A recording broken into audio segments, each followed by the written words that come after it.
And I'm here today at the Krakow Pinball Museum in Krakow, Poland. And pretty cool location. The only pinball in all of Poland that I was able to find on Pinside. But they've got a collection, I guess about 30 or 40 machines here, maybe 40 machines. And pretty nice collection.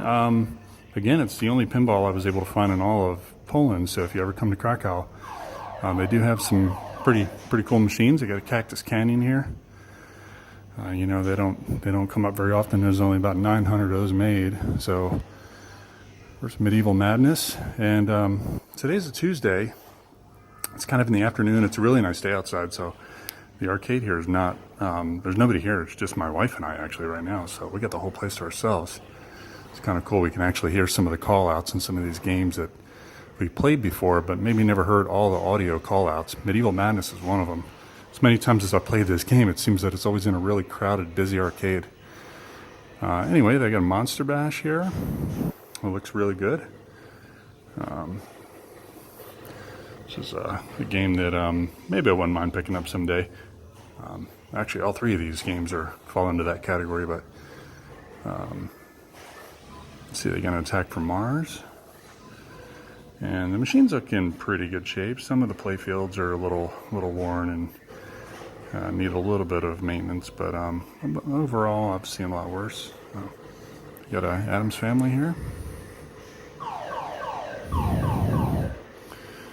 and that's kind of it for the main entrance. They only have about 5 machines here. All right, they got a Doctor Who here with a pretty cool topper on it. Not really into the Doctor Who franchise, so I don't know much about it. I have heard that this is a pretty complicated mechanism here. This time expander kind of raises up and down. You got a pretty decent selection of games here. I would say that the playfields are pretty dirty. Maybe they don't get a ton of maintenance and cleaning, but that's okay. They're still here. They got a Theater of Magic here, which unfortunately down today. I really like this game. I'd love to find one someday. I've been close a couple times to picking one up, but the deal never panned out for me. So eventually I'll find one. You got a Whitewater with the topper, which is normally all cracked and broken up, but this one looks to be in pretty good shape. And you got a nice color DMD there. And yeah, the Whitewater looks pretty good. Some of these were diamond plate. Oh yeah, this is a diamond plate Whitewater, so those are the ones you want to find. Maybe they were all that way by the time Whitewater was around, I'm not sure. But yeah, Whitewater looks pretty good. A lot of ramps to maintain and crack on you. Let's see. We'll go over here. So we got 2 NBA Fast Breaks, and one of them looks like it's down. But this is actually interesting because NBA Fast Break was a game that you could actually link 2 of them head to head, and two people could play head to head, which I had never actually seen 2 of them that were sitting side by side. Maybe they have the cable connecting the 2. I can see a wire down there behind it. It's possible, but it's a shame that only one of them is working. But it's not a game I really would probably have in my collection. I'm not really a basketball fan, but it is pretty cool that they were doing that with this game. Even this is back in 1997 that they had the NBA Fast Break. Here's a Chicago Coins twin rifle. Very cool machine. I actually tried to pick one of these up about a year ago. It was at an auction, and I think I only bid about $250 on it, and the price went up almost, $1,000 or something. So I got way outbid on that. But they're pretty cool. It's got a mirror here, and then the playfield that you see here, the images, it's actually mounted vertically inside the machine down there. So super cool to see that outside the U.S. Got a Centipede, Millipede, Missile Command combination machine here. Classic arcade series. That looks legit. We got a T2, which is working. All right, I got a fun house, which I've got in the collection at home, and unfortunately the fun house looks really beat up. It's got a playfield protector on it, but I can see that the playfield's got a lot of wear. You can see some planking in Rudy's face here, and the Rudy looks okay. There's a bunch of lights burned out on the machine, unfortunately. A lot of these machines seem that way. They seem really dark and dingy, which is a shame because LEDs are so commonplace now and quite easy to brighten a machine back up. So I got a Flintstone here that's also out of order. Okay, they got the Dead East Star Wars with the R2-D2 and the Death Star on the playfield. And yeah, pretty good. Got a Williams Space Station, which is a game that I have almost bought twice, backed out each time. And I really like the back glass of this machine. You can get the black glass. It actually has these sections that are cut out here, and the light will actually project through. So it's pretty cool that they did that. They've got a couple bulbs out on that, but it is a pretty neat effect. I like it because it has, it's got two different light strings, two different GI light strings. One of the strings of GI is all green bulbs from the factory. So I think when you lock the balls in the space station here and you start the multi-ball, I think is when it turns to green, but the whole playfield goes green. It is a strange layout that it doesn't have in lanes.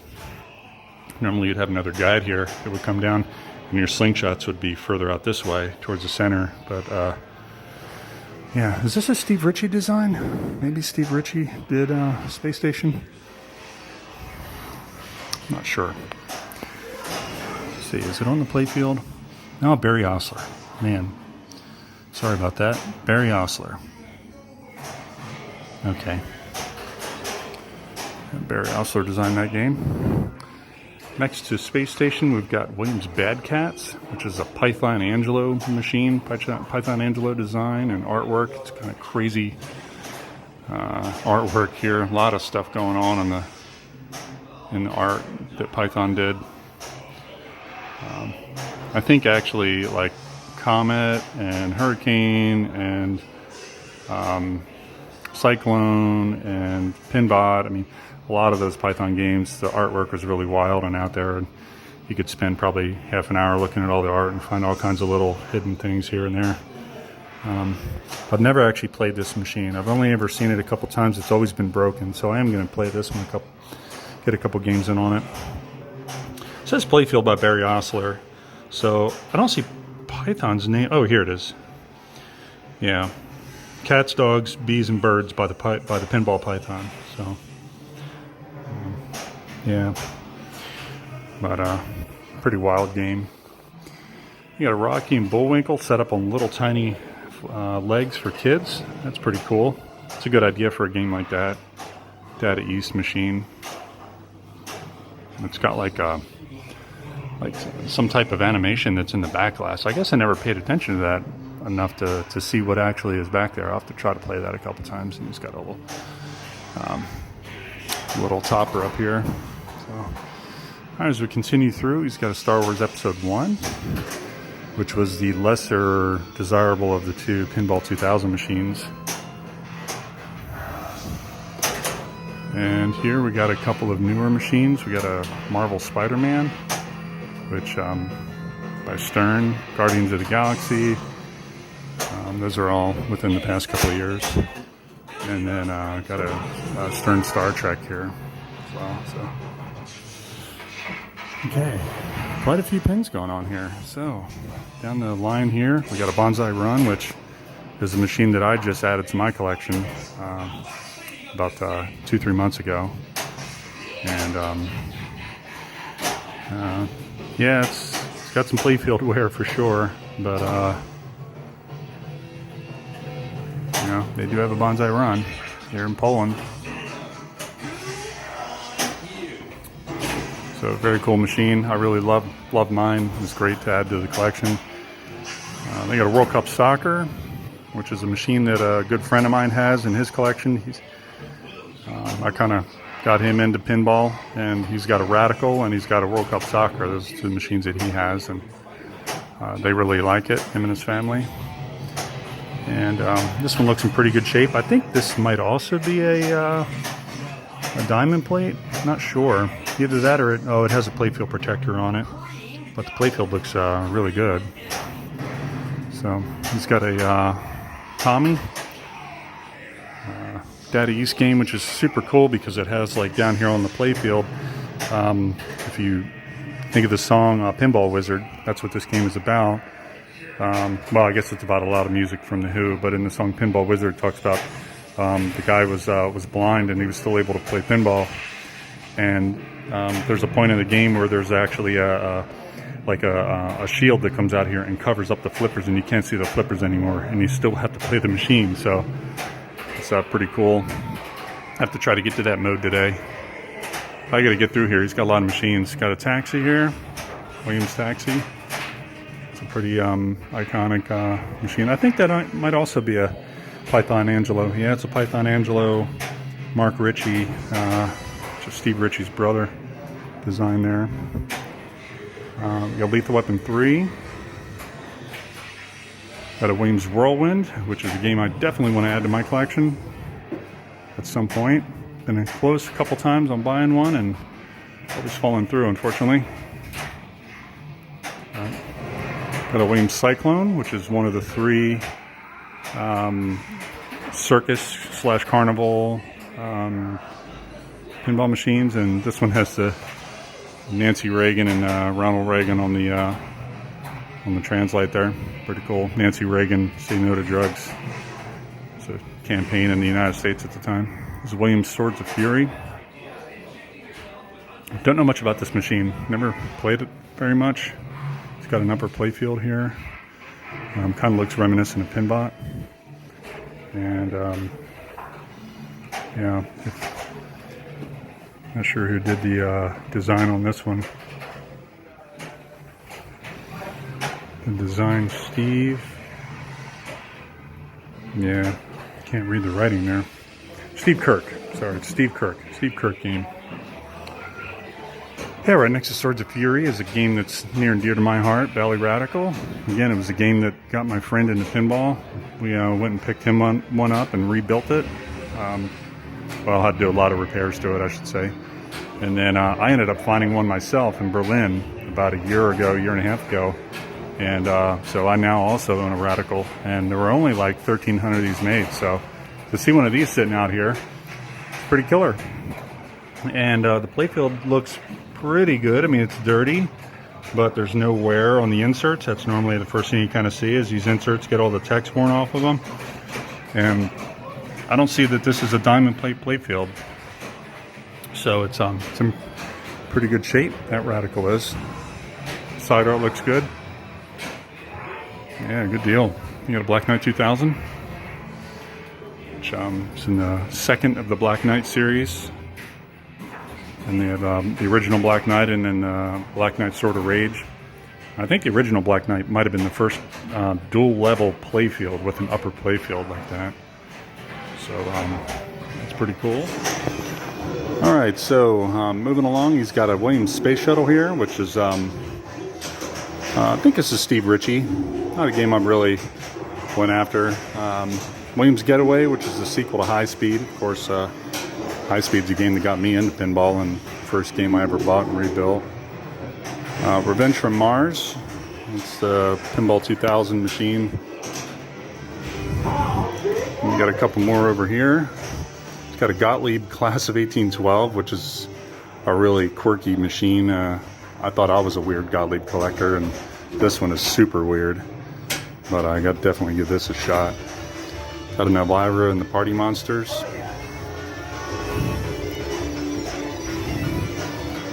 Which is one of the, I guess now 3 different Elvira machines. I think there's 3. I'm a big Elvira fan, so. Machine Bride of Pinbot. First I've got Pinbot, and I've been close to buying one of these a couple times. It's got the rotating, the head rotates up here on the playfield, but I really think it's kind of a one-shot game. I mean, it's just ramp over and over and over. I don't know what else there is to do. I've watched videos and watched people play, and I know there's like a 1 billion point shot, which to me kind of defeats the whole point. If you can just kill the game with one shot like that, I think that's, I don't know, a mistake in my mind. But yeah, to each his own. Williams Fishtails. My wife just told me she likes this game, so you know what that means. Hope I find one of these someday. There's a lot of them out there. 13,000 of them made. So there's no shortage of fishtails. I see them all the time for sale. But hey, if it gets the wife excited about pinball, then you go for it, right? Okay, we'll finish up down here. I guess I got about 40 pins. Earthshaker. I definitely want me an Earthshaker. I want an Earthshaker and a Whirlwind. Pretty cool Pat Lawler machine. Pat Lawler's my favorite designer, so I've tended to gravitate towards his machines, and I'd like to collect them all if I can. I've got the Bonsai Run, so in the Twilight Zone and the Funhouse, and got a road show, so I got a couple more Lawler games to collect here, but this will definitely find its place in my collection someday. Okay, and we're finishing up here in the last room for the pins. Got a Williams Fire over here.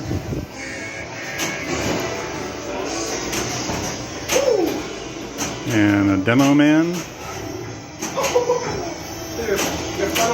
And they've got the Indiana Jones. This is the good one from Williams. This is the one you want, the wide body. Hard to come by now. They're commanding pretty big money. But yeah, great machine. And yeah, I'd like to find one someday, but man, I don't know. There's a bunch of machines in that price range I'd like to find. You got a Dirty Harry here that this gentleman's playing. That's a cool game too. I like that one. Last couple machines. Got a creature from the Black Lagoon, which of course we added to the collection about 1.5 years ago. Have a creature, and you know, it's got the creature that'll light up here. There's a green hologram underneath here, and there's a light in the back, and the light shines forward, and it lights up the hologram, projects it here under the playfield as you play. Now there's somebody who actually created an LCD screen with programming, everything goes along with it, that provides you animations that goes along with the game. You can find that on Pinside, the guy who's making that now. That's been a project in work for quite a while. But I totally stripped mine. Mine was a diamond-plated playfield. Not sure if this one is. It looks like it might be. But I had completely stripped mine down to bare bones, and it had never been cleaned before, so it was a pretty long process. But I was kind of worried about these ramps, but these ramps are actually quite easy to get in and out. I've had some other machines that are a lot harder. This one looks really complex, but it's really not that bad. And it plays great. It's super, super fast machine because it's so tight down here. Oh, there's the hologram now. Now their hologram is kind of blue. And I hear that and the motor's not working. So there's a motor in there that will slightly flex the, sorry, let's get the focus going. Sorry about that. Hopefully that wasn't too long like that. There's a motor there that flexes the panel for the hologram, and it makes it kind of shimmer back and forth, kind of move back and forth. But pretty cool effect. And he's got a Williams Diner here, which is a game that I would like to eventually get in the collection. I got to play it. Hear good things about it. Definitely try to find one of those. And it came from Germany. So we got German, and looks like he's got a screen here freaking out. I saw the same problem on his Radical over there. Had that same kind of issue going. And last game is a WWF Royal Rumble. I've seen that at the game, the Pinball Hall over in Lannick, Belgium. They have that game as well. I do remember. So yeah, that's pretty much the game. They do have some EMs, and I'll take you over to the EM side, and then I'm going to play some pinball. So that's what I came here to do.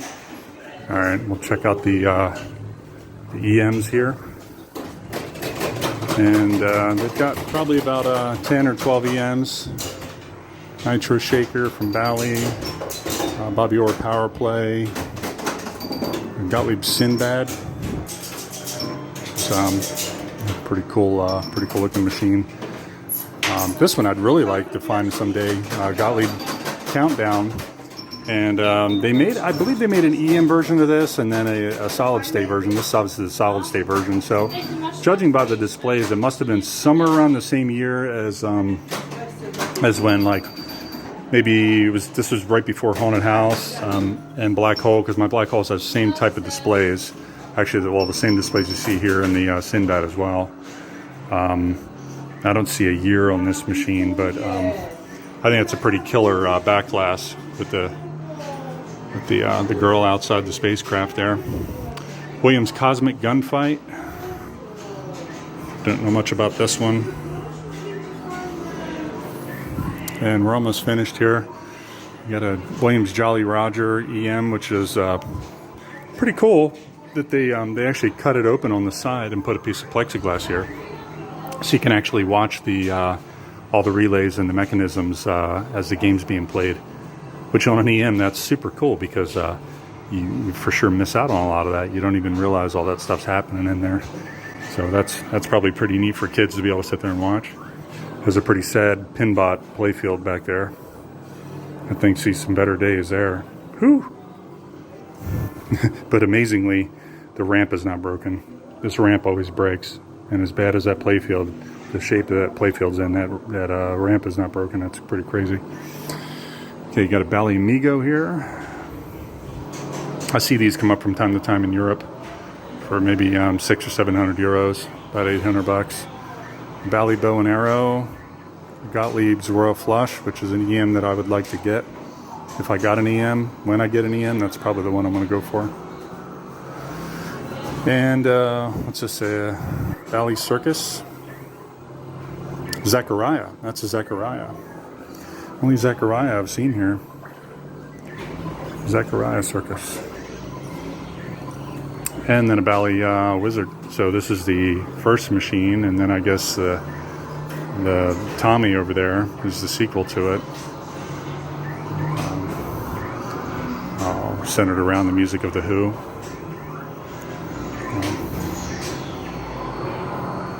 And the playfield on this one has been clear coated. Looks in pretty good shape. Looks like somebody clear coated that one. So that one's been rebuilt. Then he's got a couple of other things going on here. Got a really old EM over here. Williams Race the Clock.